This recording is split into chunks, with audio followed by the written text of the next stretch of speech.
Eu odeio o Timothée Chalamet. Tá, na verdade não é que eu odeie ele, mas Marte Supreme com certeza me faz odiar. Oi, eu sou Helena, sou estudante de cinema e audiovisual e eu assisti todos os filmes indicados na categoria principal do Oscar e resumi todos eles pra vocês. O filme de hoje é Marte Supreme, do Josh Safdie, e ele é uma produção da A24, que é uma produtora que eu gosto muito e que eu consumo bastante também. Mas antes de falar de fato da história, vamos a alguns contextos.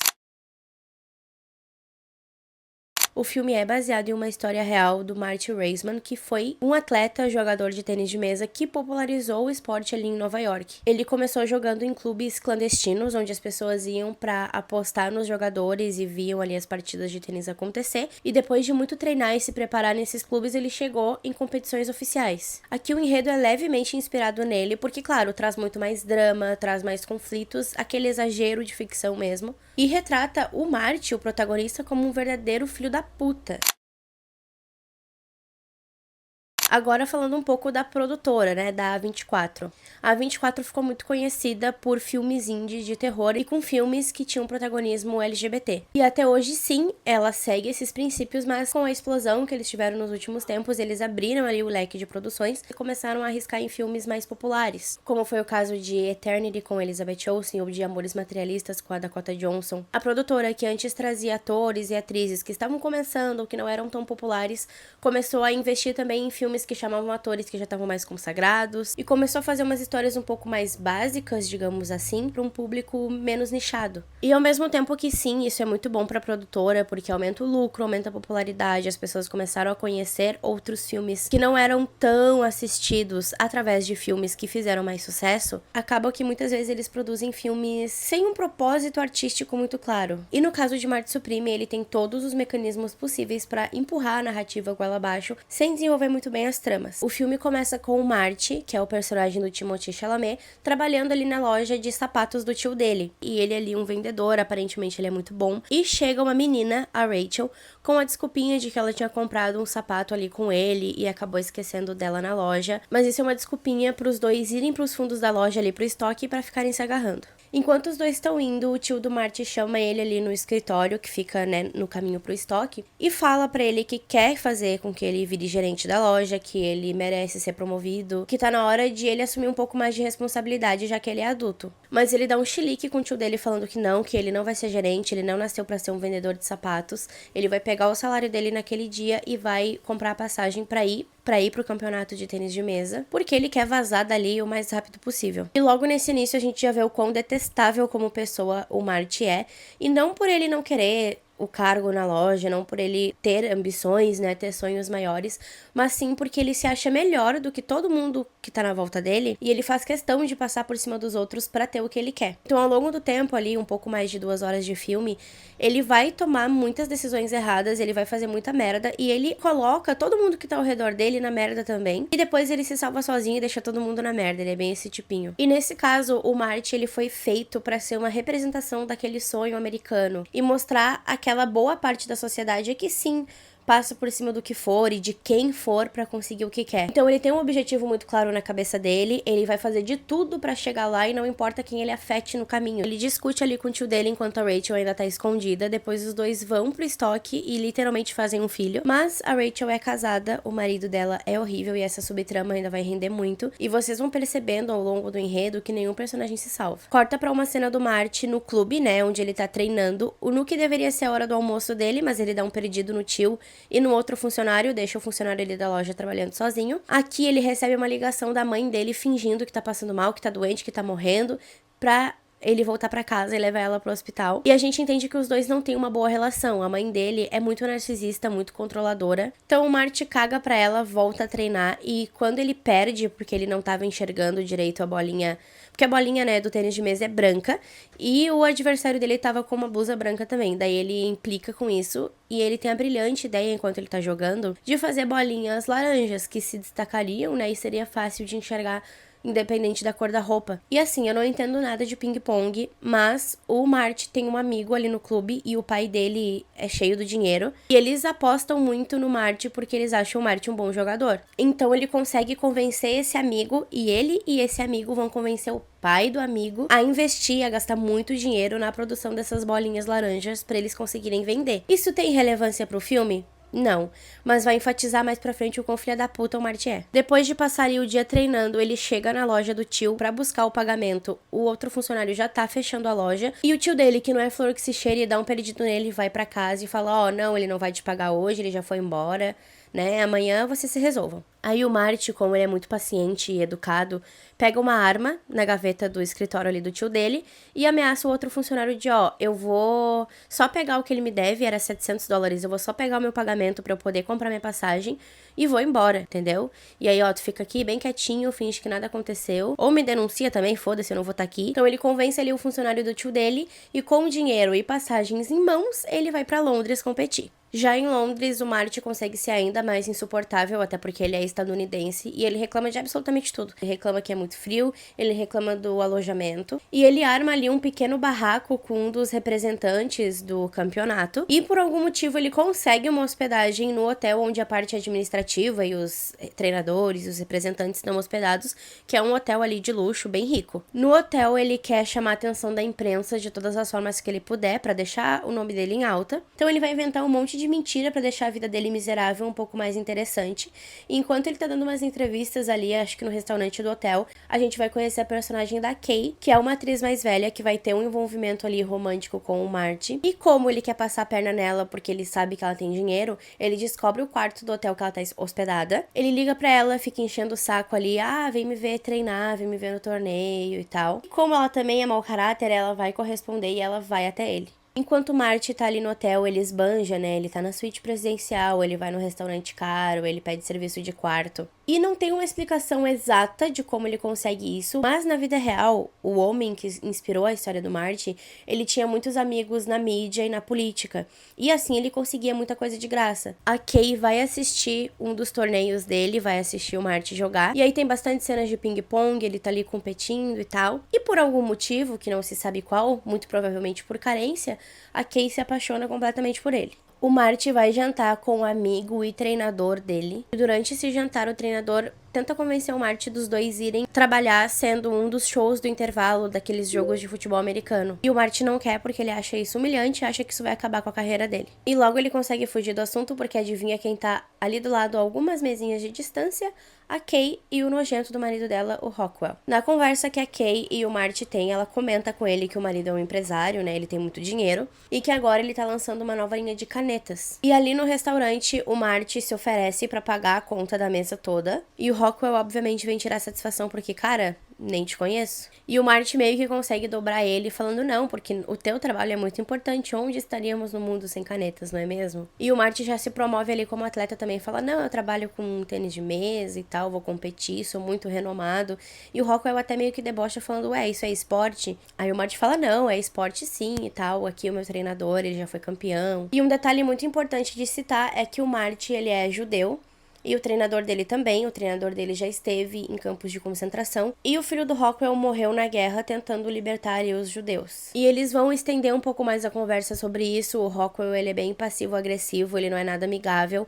Mas o Marty faz todo esse show pra Kay descobrir em que quarto ele tá. E funciona porque depois do jantar ela aparece lá na porta dele. O Marty passa a noite ali sendo amante de mulher rica casada. No outro dia ele vai jogar mais ping-pong, mas ele perde a final pra um jogador do Japão e ele fica puto, ele dá chilique, ele quebra tudo e ele viraliza muito na mídia por causa disso. O Rockwell tá assistindo essa partida porque, né, o Marty vende o peixe dele pra onde quer que ele vá e convence todo mundo de assistir ele jogando. Enquanto ele assiste o Marty perder, ele tem a brilhante ideia: e se eu fizer uma partida de ping-pong no Japão, com o nome da minha empresa, contrato um estadunidense para ir junto comigo lá para perder de propósito, assim os japoneses ficam felizes, a minha marca fica na boca do povo e eu ganho muito dinheiro. Corta para uma cena na França, onde o Marty vai almoçar com o Rockwell e o Rockwell vai fazer essa proposta ali pra ele. E o Marty nega, super ofendido, porque ele ainda tá com o ego ferido, né, de ter perdido o jogo, óbvio. Ele fala que não, que isso vai manchar a reputação dele, vai acabar com a reputação dele, vai acabar com a minha carreira.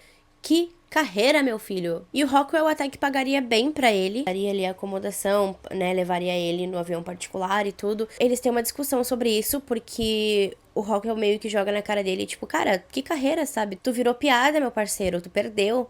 E aí o Marty fica puto e fala, tu tá querendo agradar os japoneses, mas por causa deles o teu filho morreu lá na guerra. E os dois brigam ali, saem cada um com o ego ferido de um jeito diferente, porque o Marty tocou no assunto da morte do filho do Rockwell, que é um tópico muito sensível pra ele, é um ponto muito complicado pra ele. E o Rockwell, né, tocou no assunto da carreira do Marty, que também é um gatilho fortíssimo. A próxima sequência de cenas é o Marty com o treinador dele se apresentando nesses shows de intervalo, e algumas apresentações são realmente um pouco humilhantes. E um detalhe interessante de trazer, que eu descobri enquanto eu fazia pesquisa de roteiro, o Marty Raisman, né, a pessoa que inspirou esse personagem, fazia esses shows, essas apresentações, ele inovou muito em algumas técnicas, porque ele tinha um controle muito bom ali da raquete, da mesa. Então ele fazia esses shows, essas apresentações de verdade. E eu vou deixar aqui na tela o nome do canal e o vídeo que eu usei pra embasar essas minhas pesquisas. Quando o Marty volta pra casa em Nova York, ele já chega brigando ali, discutindo com a mãe dele. E o tio dele chama um amigo policial, paga esse amigo policial pra dar um apavoro no Marty, ameaçar ele de ser preso, né, porque ele fez um assalto à mão armada. E o tio dele fala um monte ali na cara dele, eu não posso ficar sustentando tua mãe pelo resto da vida. Tu já é adulto, já tá em um burro velho, tá na hora de assumir responsabilidade, né, vamos acordar pra vida. Aí ele faz um acordo tipo, tu pode ir preso. Né? Se tu não quiser trabalhar comigo, tu pode ir preso, fica a teu critério, ou então tu volta pra loja, para de palhaçada e vai ser gerente, vai trabalhar pra mim sim. E o Marty acabou de sair do banho dele e fala, não, deixa eu só ir ali me vestir então, e a gente vai almoçar, eu, tu e a mãe, a gente conversa direitinho sobre isso, né, só vou ali me trocar. E quando ele entra no quarto, ele dá um perdido no tio dele e foge. E aí começa uma cena de perseguição. Durante a perseguição, ele entra na loja ali da Rachel, onde a Rachel trabalha. E é aí que ele descobre que ela tá grávida já de 8 meses. Exatamente o tempo que ele tava no campeonato. Aí ele vai pros fundos da loja pra ligar pra um amigo dele, pra pedir pro amigo dele, vem me encontrar aqui com dinheiro e tal, a gente precisa jogar. E a Rachel vai até os fundos ali onde ele tá no telefone pra conversar com ele, né? Pra dizer, meu querido, estou muito grávida. Ele fala, não, esse filho não é meu, não vou assumir filho coisa nenhuma, isso aí é do teu marido, se resolve com ele. Aí o marido da Rachel chega, quase dá um quebra-pau, ele ameaça bater no Marty. Rachel inventa que, eu tô aqui consolando o meu amigo, porque o pai dele morreu. Só que o marido da Rachel, ele é ligado, e aí ele obviamente percebe que é mentira, vai lá na rua e fala pro policial, ele tá aqui dentro. O Marty foge, ele vai se encontrar com um amigo dele, que ele fez a ligação, o Wally, e os dois vão ali pra um hotelzinho bem michuruca, pegarem o quarto mais barato pra conseguirem se esconder. Enquanto eles estão ali conversando, o Wally abre as correspondências do Marty, e os dois descobrem que ele não pode competir no Japão, que ele tem que pagar ali uma multa de $1.500, por causa do chilique que ele deu lá no dia que ele perdeu o campeonato. E agora o Marty precisa dar jeito de conseguir esse dinheiro. Nisso, o Marty tá ali tomando banho e a banheira desaba, cai no quarto de baixo, no banheiro de baixo, onde o senhor, o Ezra, tá dando banho no cachorrinho dele. E essa, de longe, é a cena mais desesperadora que tem, porque daí a banheira desaba, fica o Marty ali em cima do cachorro na banheira, o braço do Ezra fica preso, e aí tá aquele osso pra fora, sangue pra tudo que é lado, o cachorro desesperado latindo. E sinceramente eu fiquei muito mais preocupada com o cachorro do que com qualquer um dos dois. Mas aparentemente o cachorro tá sem machucado nenhum, ainda bem. Só que o Ezra igual fica preocupado, enquanto os paramédicos estão ali pra engessar o braço dele, levar ele pro hospital. Ele pede pro Marty, eu te pago $50, tu pega mais $50 ali na minha carteira, leva o meu cachorro no veterinário pra ver se tá tudo bem com ele, e avisa que depois que eu sair do hospital eu vou passar lá pra buscar o cachorro. Aí o desgraçado do Marty vai apostar esses $100 e deixar o cachorro dentro do carro. Os dois então vão jogar. O Wally mente que ele foi assaltado e apanhou do assaltante, para as pessoas ficarem com pena e apostarem mais nele para ele ganhar dinheiro. E aí o Marty e ele fingem que estão competindo entre si. Dá certo porque o pessoal começa todo a apostar em um, apostar em outro. Eles ganham muito dinheiro, no caso o Marty ganha o jogo do Wally de propósito. E os dois vão embora e param para abastecer. Quando eles estão no posto de gasolina abastecendo, eles encontram um grupinho que tava ali jogando e que apostou dinheiro neles. Aí, obviamente, os caras ficam bravos, porque, né, foram feitos de trouxa. Começa uma grande briga, um quebra-pau. E essa briga resulta na explosão do posto de gasolina e no Moss, que é o cachorrinho, fugindo desesperado. E é mais uma cena horrível, porque o cachorro tá ali atordoado no meio da briga e gritaria pra tudo que é lado. Os dois fogem ali da explosão do posto, deixam tudo pra trás e o Marty vai pro clube onde ele normalmente treina pra tentar passar a noite ali. Quando ele chega, a Rachel tá esperando por ele. Ela diz que ela foi agredida pelo marido e que ela tá precisando de ajuda. Marty entra de fininho em casa pra buscar algumas coisas dele. Ele pega um troféu ali que ele tinha pesado. E como ele e a Rachel são vizinhos, ele vai no apartamento da Rachel, bate no marido dela, pega ali as malas, as coisas dela. E os dois vão junto pra casa daquele amigo rico que o Marty tem. Eles mentem ali que são irmãos e que a Rachel precisa de ajuda, né? E aí o amigo dele fala, olha... ela pode passar a noite aqui, mas amanhã vocês têm que ir embora bem cedo, porque meus pais vão chegar de viagem. Fala, inclusive, né, onde é que tu tava esse tempo todo? Tu sumiu. E, né, a gente investiu, a gente precisa de fornecedores. Aí o Marty claramente abandona o barco depois de ter infernizado a vida dos caras e fazer eles investirem muito dinheiro nisso. O Marty tem 2 objetivos muito claros, que é conseguir o dinheiro e ir até o Japão competir. E pra isso ele põe, o rabinho entre as pernas e vai falar com Rockwell pra pedir uma segunda chance e aceitar o emprego que ele recusou. Nisso ele mente que era um amigo do filho do Rockwell e que precisava entregar algumas coisas pra ele, né? Ele liga pra secretária e ele mente pra conseguir descobrir onde é que o Rockwell tá. E o Rockwell tá no teatro acompanhando os ensaios da peça que a esposa dele vai estrear. O Marty chega lá e aproveita pra se passar um pouco mais, mas quando ele vai falar com o Rockwell dá um perdido e vai embora. E o Marty se vinga pegando a mulher dele. E o Marty, ele tenta roubar o colar da Kay, enquanto os dois estão lá, né, no momento deles. E ele quer roubar o colar porque ele acha que é joia e ele quer vender. Só que daí na hora de vender ele descobre que é uma bijuteria bem baratinha. Ele liga pra Rachel, ele fala pra ela pegar o carro ali do amigo deles, porque o plano dele é os dois irem buscar o cachorro e cobrar um resgate. Os dois vão até uma fazenda que fica ali perto do posto de gasolina onde o cachorro se perdeu. E a princípio eles realmente encontram o Moss lá, mas o dono da fazenda já chega metendo bala neles, expulsando eles da propriedade. E os dois têm que fugir, né, deixar o cachorro lá, fugir. E mesmo assim, ele faz a Rachel ligar pro Ezra. Então a Rachel liga pra pedir o dinheiro do resgate mesmo estando sem o cachorro. O Marty e a Rachel voltam pro apartamento desse amigo do Marty. Nessa altura os pais dele já chegaram. E aí obviamente o guri tá bravo porque o carro também tá destruído. Mas a Rachel começa a chorar, falar, eu só preciso de um lugar pra passar a noite e tal. E a princípio isso daria certo, eles conseguiriam passar mais uma noite ali. Só que o Marty vai, né, chegar perto dela porque ela chora, daí ele vai tentar limpar uma lágrima dela.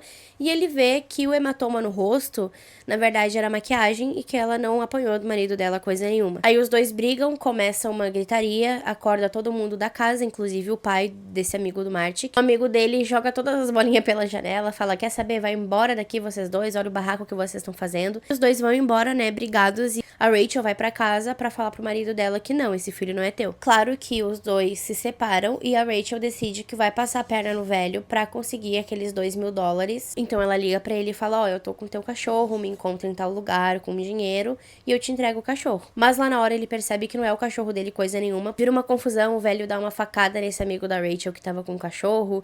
E aí o motorista dele que tava junto começa a correr atrás dela que tenta fugir. E o Ezra e o motorista dele meio que sequestram a Rachel pra ela falar onde é que o cachorro de verdade tá. Ao mesmo tempo que o Marty vai com a bijuteria em mãos, ele vai até a Kay e fala, olha, eu roubei, né, tua joia pra tentar vender, mas eu me arrependi, por isso que eu nem cheguei a vender, eu tô aqui te devolvendo, pra ver se ele tira dinheiro da trouxa, ver se ele engana a trouxa. Ela fala, deixa de ser mentiroso, eu sei que tu tentou vender sim e viu que era biju, por isso que tu tá me devolvendo, mas ainda assim a idiota fala pra ele, me encontra ali no Central Park depois da peça, que eu vou te entregar ali um colar, que é uma joia de verdade. E aí quando ela tá entregando ali o colar pra ele, ela fala, né, eu ganho todo ano no meu aniversário de casamento, mas eu não gosto dessas joias, né? Aí os dois começam a se pegar ali no meio do parque, né? Fazer um atentado ao pudor. A polícia vê. E pros dois não serem presos, ela entrega o colar, a joia, pro policial. Aí o Marty fala pra ela, então vai lá na tua casa e busca mais um pra me dar. Tu não falou que tu tem vários e que tu nem usa? O pior de tudo é que ela vai, ela fala assim, tá, me espera aqui na calçada, eu subo lá, pego e te entrego. Nisso, então, os dois vão até o prédio ali dela.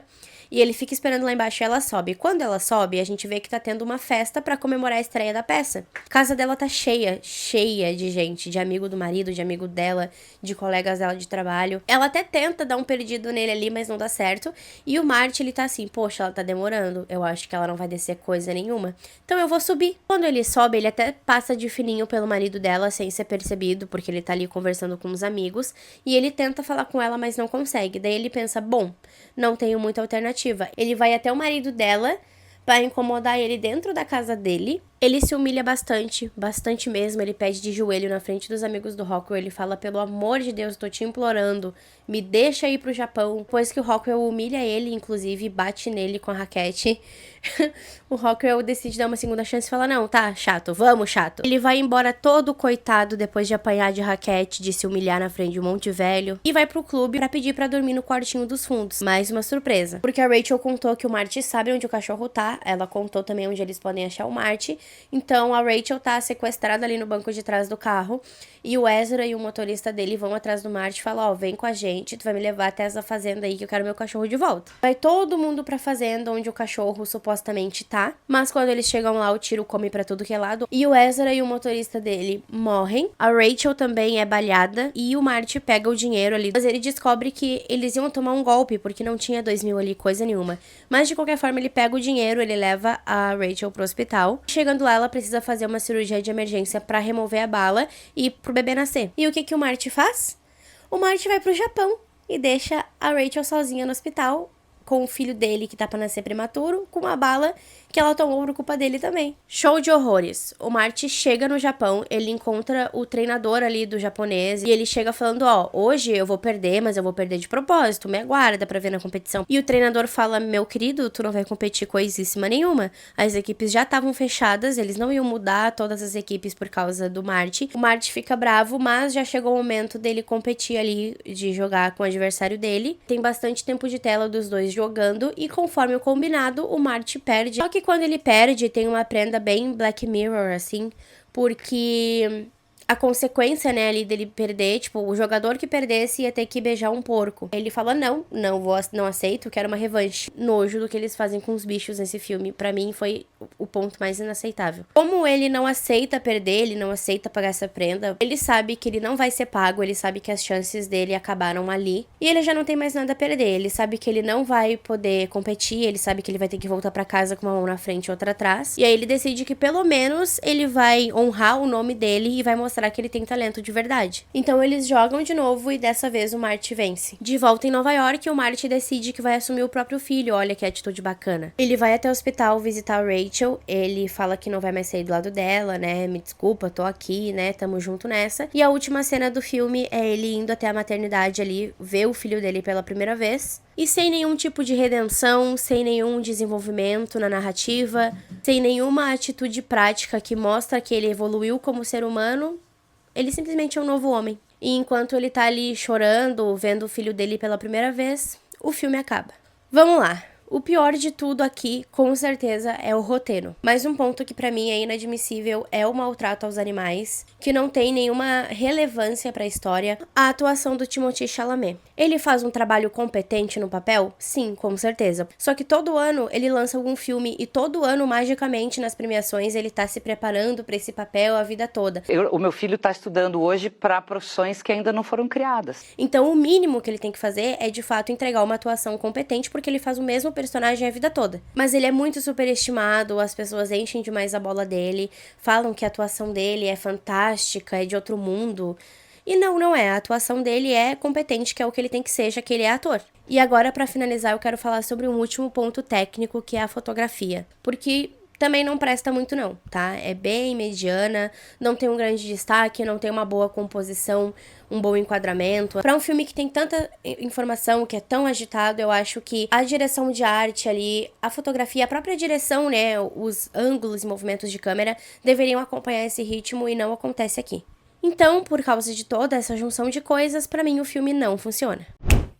Marty Supreme concorre em 9 categorias esse ano, sendo de melhor filme, melhor direção, melhor ator, melhor elenco, melhor roteiro original, melhor fotografia, melhor montagem, melhor design de produção e melhor trilha sonora. Eu acho que o Timothée Chalamet é um competidor muito forte contra o Wagner Moura na categoria de melhor ator, e acho sim que a trilha sonora do filme é um ponto positivo que deve ser ressaltado. Por ter um ritmo muito frenético, o filme vai receber o prêmio de melhor montagem, mas ali a fotografia, o elenco, a direção de arte não tem grande destaque.